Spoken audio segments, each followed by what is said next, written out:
श्री राम समर्थ। फरवरी 17। नामस्मरण भावयुक्त अंतःकरण से करे।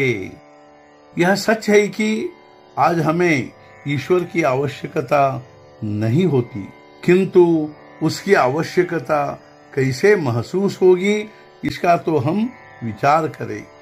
भगवत चिंतन नामस्मरण से आवश्यकता महसूस होती है।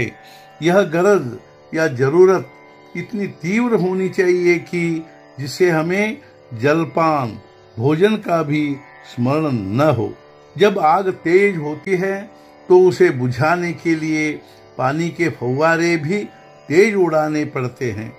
वैसे ही देह बुद्धि जितनी तेज होगी उतनी नामस्मरण की शक्ति अधिक होनी चाहिए। नामस्मरण में रुचि नहीं, इसलिए उसका त्याग नहीं करना चाहिए। पानी में गिरने पर कुछ देर से तैरना आ जाता है। यद्यपि हम काशी नहीं जा पाएंगे तो भी काशी जाना है ऐसा कहते रहना चाहिए। उसी प्रकार नाम में रुचि या प्रेम नहीं होगा तो भी नाम मुझे बहुत प्रिय है ऐसा कहते रहना चाहिए। नाम के अलावा दूसरा कोई सत्य नहीं है, दूसरा कोई साधन नहीं है, ऐसा दृढ़ विश्वास होने पर नामस्मरण करना अनिवार्य हो जाता है। उसके बिना जी मानता नहीं। नामस्मरण करने से, उसके सहवास से उसके प्रति प्रेम उत्पन्न होता है। संत कहते हैं कि भगवान है, मैं भी कहता हूँ भगवान है, लेकिन दोनों में अंतर इतना ही है कि मेरा कहना अनुमान मूलक है और संतों का कहना प्रत्यक्ष अनुभव सिद्ध है।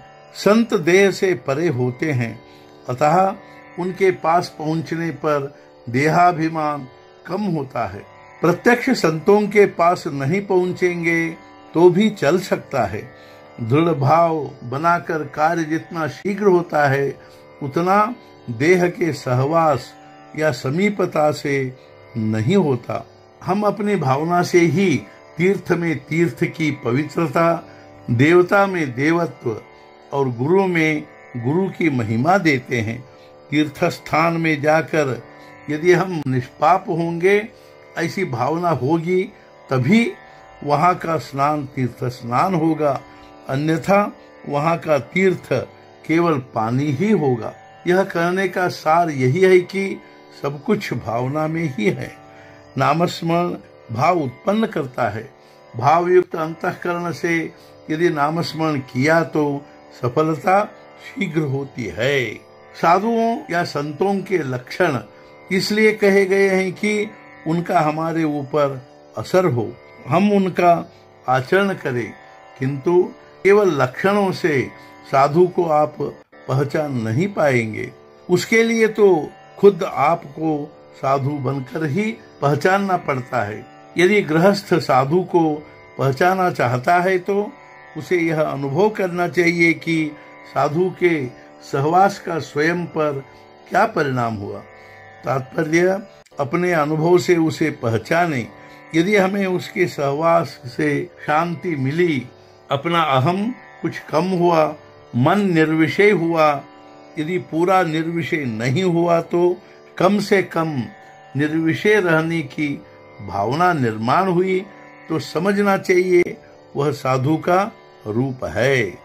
साधु सभी प्राणियों में भगवत भाव या सर्वत्र मैं ही हूँ भावना देखते हैं, इसलिए वे सबसे प्रेम करते हैं। और सबसे प्रेम करने का मतलब है निस्वार्थ बुद्धि से सभी काम करना।